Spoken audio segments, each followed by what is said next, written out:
I'm Shivam Singh and I will be presenting my assignment number 3 for VR, that is augmented reality. Uh, for my assignment, let me start mirroring.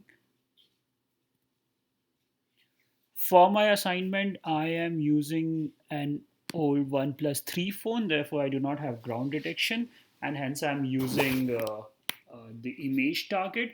So, this is my target image, and you can see once I bring the image near the camera, it automatically identifies it and lays a virtual ground over it.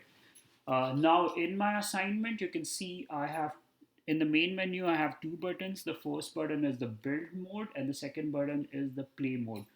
Now, once I click on the build mode, I go inside and my menu changes. Now I can see three menus. In the left side, I have spaceship button, then I have planets button, and then I have greenhouse button.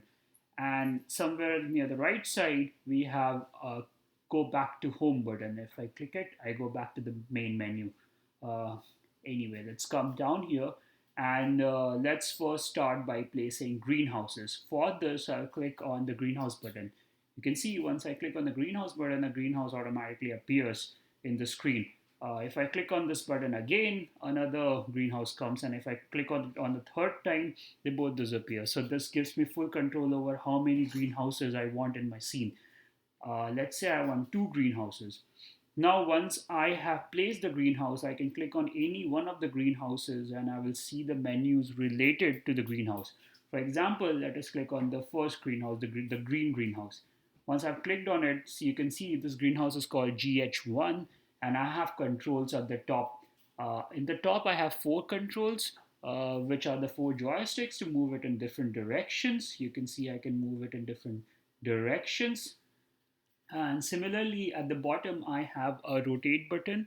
I can use this to rotate uh, the greenhouse in any angle. For example, let's rotate it to full 180 degree.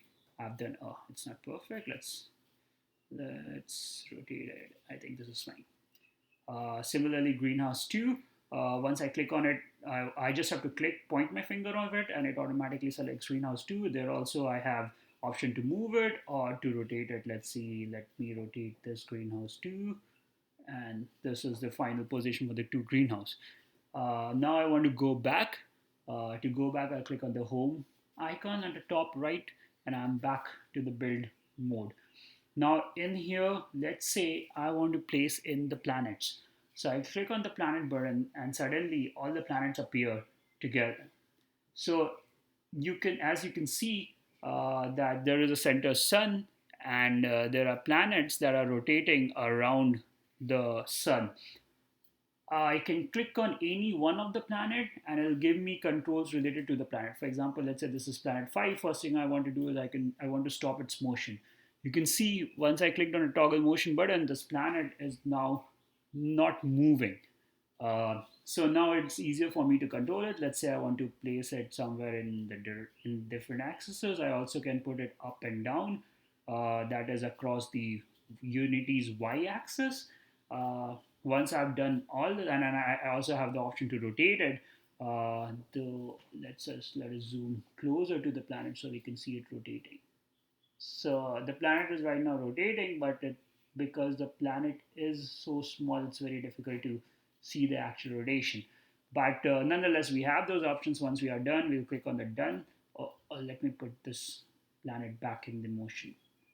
Yeah, I think yes. Let's start revolving again. Anyway, so now once we are done, we'll go back to the home menu and we can see now that the third thing we have to add to the scene was spaceships. So once I click on it, I get the red spaceship. I can click on the spaceship. Again, I have all the motion. You can see the spaceship is right now rotating. I want to stop the rotation. I'll this is the right I think this is the right orientation. I can also move it in different direction if I want to. I think this looks good. uh, I also want to set it in motion, so I'll set the spaceship in motion. I want to go back and I also want to set another spaceship, the spaceship 2. Let us also just set it in motion. All the controls are same. I want to rotate it, I can do it. Uh, I think this is a good orientation. Let's just set it in motion. So now both the spaceships are moving. Now I go back to the home menu. I think all the scene is set up. Now I'll directly go to the play mode. Now up in the play mode, you can see it's much cleaner. I do not, now if I click on any of the 3D objects like spaceship and greenhouses, I do not see the menus related to them. However, you can see that there are these cargoes which were dropped by the spaceships, and you can see using my finger, I can just drag with them, interact, I can move them along different position. So I have, and they react to the gravity, they react to the physics of the scene. So if, for example, if I just bounce it, you can see the effect. Or let me just try to throw it completely off. For example, this one I can throw it completely off. So it reacts very nicely with the whole physics of the scene. The other option that we had to do was to enable a day and night mode.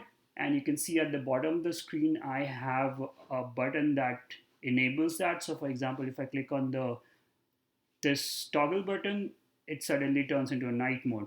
Now, once in the night mode, you can see if I were to zoom in, you can see that let me just move this cargoes right. You can see the spaceship has its light turn on. You'll only see this effect once it is very close to the ground. Once it is away from the ground, these light effects will disappear. Uh, Similarly, if you notice this lamppost in the greenhouse, this lamppost too has a light in it, though you'll have to notice it very, like, it can only be noticeable in effect when it is close to a plane. But yeah, if I want to toggle it back to the day mode, I'll just click on this button again, and now it's back to day mode. So I can keep doing this. Once it is done, I go back to the home menu. I want to go to the build menu. Now I click on any of these and I get these options again, which were not present in the play menu because the game in the play menu you do not want to clutter it. So that's it. This is my presentation. Hope you liked it. Thank you.